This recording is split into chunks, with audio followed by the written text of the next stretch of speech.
प्रियंका मिश्रा जी धन्यवाद, thank you Sandeep, प्रणाम आपको भी। क्या ये जरूरी है कि प्रखर हिंदू देश की अलग अलग व्यवसायों में जाए, जैसे लॉ ब्यूरोक्रेसी, व्यापार ब्यूरोक्रेसी में जाना? देखिए प्रियंका जी, आपके प्रश्न बहुत अच्छे हैं। जो प्रखर हिंदुत्व को हर क्षेत्र में होना चाहिए, आप ठीक कह रहे हैं, अलग अलग व्यवसायों में, लॉ में, ब्यूरोक्रेसी में, व्यापार में, मैं पत्रकारिता में हूं, मैं सेकुलर नहीं हूं, तो आपको साफ दृष्टि में दीप प्रस्तुत कर पा रहा हूं, तब आप हम और आप आपस में इतने समय से बातचीत कर रहे हैं। मैं आपको अगर वही सेकुलर दृष्टि देता तो सेकुलरों के व्यूज बहुत होते होंगे, पर वो जो साफ दृष्टि जिससे अब बदलाव आने लगा है वो नहीं आता।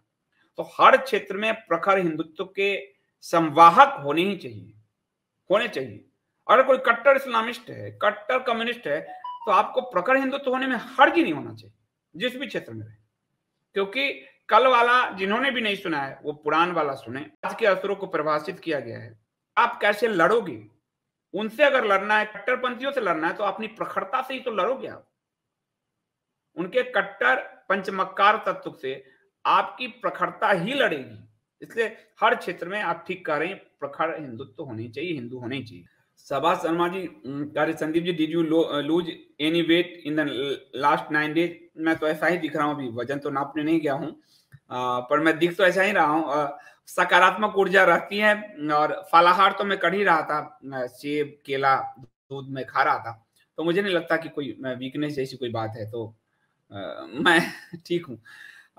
मनीष जैन जी, आपको भी नवमी की शुभकामनाएं। याद सबको, आप सबको नवमी की ढेर सारी शुभकामनाएं। एक बार अखिलेश को जाकर आप लोग ट्विटर पर घेरिए। बिलॉजिकल संदीप जी, अर्थव्यवस्था में वृद्धि होने पर आम जनता पर इसका क्या प्रभाव पड़ता है, कृपया जरूर बताएं। इसका प्रभाव देखिए ऐसे बिलॉजिकल कि आप अर्थव्यवस्था के मंदी के कारण आपको महंगी चीजें खरीद, महंगाई बढ़ी है, रोजगार घटते हैं, महंगाई बढ़ती है।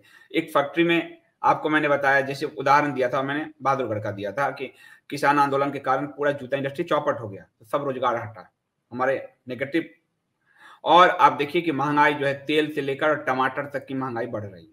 अर्थव्यवस्था में तेजी का मतलब है पैसे का फ्लो होना, लिक्विडिटी का फ्लो होगा, पैसे का फ्लो होगा, इंडस्ट्री लगेगा, तो उससे क्या है कि आपको, आम जनता को, महंगाई दर में भी आपको कमी आएगी। इन्फ्लेशन रेट जिसको बोलते हैं, उसमें कमी, इन्फ्लेशन रेट हाई हो रहा है धीरे धीरे। मनमोहन सरकार जितनी तो नहीं है, लेकिन हाई हो रहा है। गैस के दाम बढ़ रहे हैं, ईंधन के दाम बढ़ रहे हैं, और ईंधन का जब दाम बढ़ता है तो सब पे असर करता है वो। तो इन्फ्लेशन रेट कंट्रोल में रहता है जब जीडीपी एक स्थिर रहता हो या तेजी में रहता हो।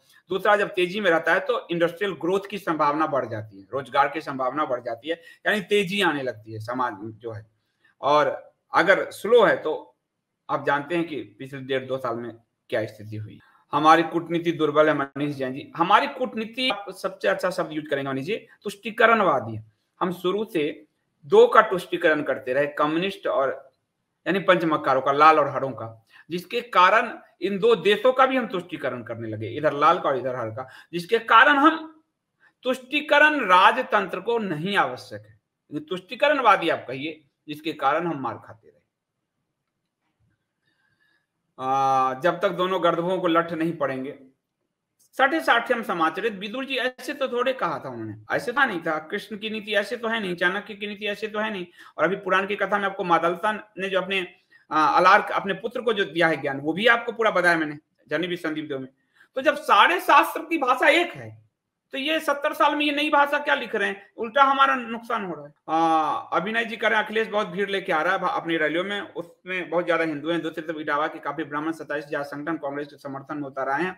अब क्या समझे, अब मैं इसका तो नहीं कर सकता क्योंकि मैं यूपी के धरातल पे नहीं हूं, लेकिन ब्राह्मणों को जो योगी सरकार के खिलाफ उकसाने में जो इनकी भूमिका रही, और दूसरी बात है कि कांग्रेस के समर्थन में जो ब्राह्मण संगठन उतरे हैं, उनको सोचना चाहिए कि जो भाजपा के कार्यकर्ता, जो ड्राइवर ब्राह्मण मारे गए हैं, आपकी प्रियंका और राहुल ने उन ब्राह्मणों के लिए नहीं रोए, वो तथाकथित किसान के लिए रो रहे थे। तो आपकी मौत पर जो रोया नहीं हो, उसके साथ आप खड़े हो, तो हिंदुओं को अपने विनाश से तो कोई बचा ही नहीं सकता। कल्याण बिकमिंग सनातन, धन्यवाद।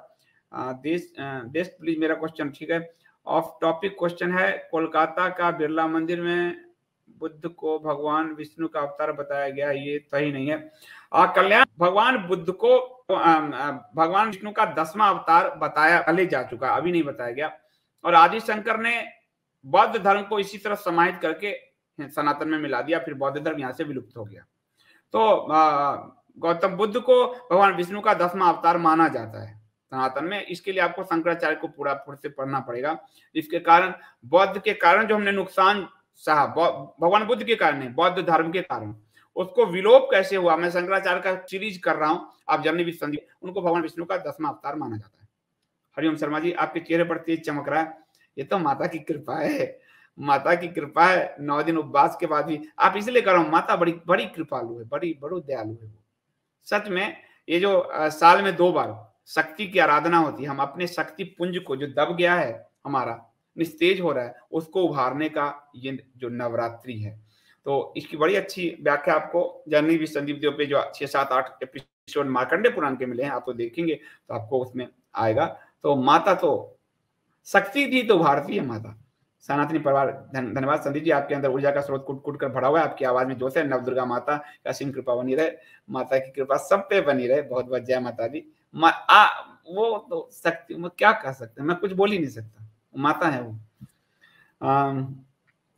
प्रताप करें संदीप जी, पुजारी को गोली से भून दिया गया। बिहार में दुर्गा पूजा भाजपा सरकार में शामिल, कोई आवाज नहीं, वो नहीं उठाएंगे, वो नहीं उठाएंगे। हिंदू पुजारियों की मौत पे कोई नहीं बोलता, ये बोलना हमको और आपको पड़ेगा।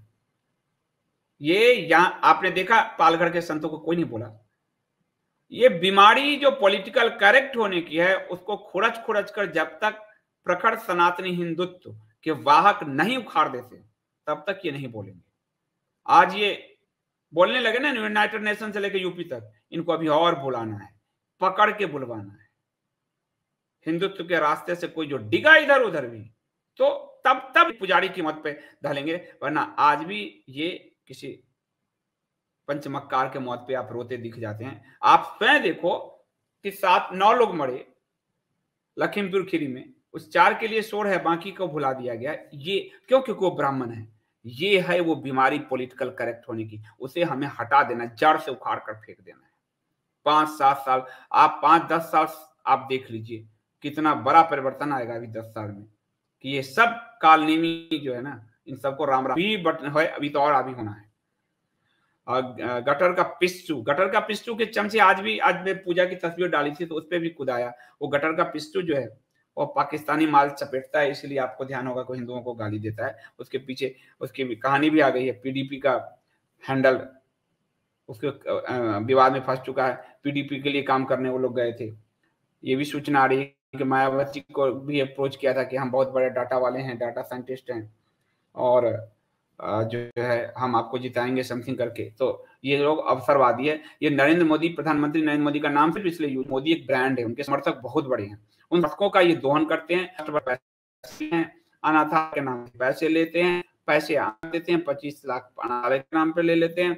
अब सुना है कि दिल्ली का हमको सेल्फ जी ने हमको भेजा कि देखिए इंडिया स्पीक दिल्ली के आइडिया को चुरा के शस्त्र शास्त्र प्रशिक्षण के नाम पे 1.25 लाख 1.5 लाख रुपए लोगों से वसूले जाते हैं। तो जो मूर्ख हैं वो तो हमेशा ठगे जाने के लिए होते हैं, तो उनको ठीक है। इकोनॉमिक टाइम्स में साफ है कि चीन बहुत अंदर आ गया है और हम कुछ नहीं कर पा रहे हैं। अयाची चीन की तरह ही एक दिन हमला करके आधा अरुणाचल ले लेगा। पीएलए में अरुणाचल के बहुत लोग भर्ती हुए। आपका बात सही है, और इसीलिए मैंने कहा कि भारत की सरकार ने झूला झूलाकर 6,500 करोड़ का निवेश चीन में कराकर कुछ हासिल नहीं किया, और बाद में माउंट कैलाश रेंज पर जो हमारे सैनिकों ने बढ़त हासिल की। भारत का दुर्भाग्य देखिए, नेहरू के समय भी सैनिकों ने जो बढ़त हासिल की उनको जूते नहीं मिले, हम हारे। इंदिरा के समय देखिए सैनिकों ने बढ़त हासिल की, पाकिस्तान के 2 टुकड़े किए और शिमला के टेबल पे बैठी और वो हार गई। आज अब कारगिल में भी देखिए हमारे जवान जो गए, वो जनरल मलिक बार बार कहते थे कि हमको वायुसेना का प्रयोग करना चाहिए, वाजपेयी सरकार ने नहीं करने दिया। बड़ी संख्या में हमारे जवान जो है हताहत हुए। लाइन ऑफ कंट्रोल ऐसे ही, एलओसी ऐसे ही रह गया, जबकि लाइन ऑफ कंट्रोल को पार करना था, नहीं हुआ, और फिर बस चलाया गया। क्या हुआ? सब मोदी सरकार में भी आप देख लिए, माउंट कैलाश रेंज को हमारे सैनिकों ने जीत लिया, सरकार ने बातचीत में उसे हार दिया। ये एक बीमारी है, लंबी बीमारी है, जिसको गैंग्रीन बोलते हैं। मैंने खुद प्राइम मिनिस्टर को ट्वीट करके कहा था कि अगर ये गैंग्रीन होता जा रहा है, मैंने किसान आंदोलन के संदर्भ में कहा था, इन गैंग्रीनों को आप साफ नहीं करोगे तो नया दृष्टिकोण क्या होगा फिर, जब वही चीजें चली आएगी। तो वो ठीक लिख रहे हैं कि काफी अंदर आ चुके हैं और इसीलिए वो धमका रहे हैं। मैंने इसीलिए कह रही है कि पालघर संतो ब्रह्मण्य ने खुला तो बिहार के पुजारी पर तो कोई पत्रकार भी नहीं गया। पालघर का मुद्दा अर्नब गोस्वामी ने उठाया और जिसके कारण उसको जेल में भी डाला गया। लक्ष्मणानंद जी की हत्या हो गई, कोई नहीं बोला।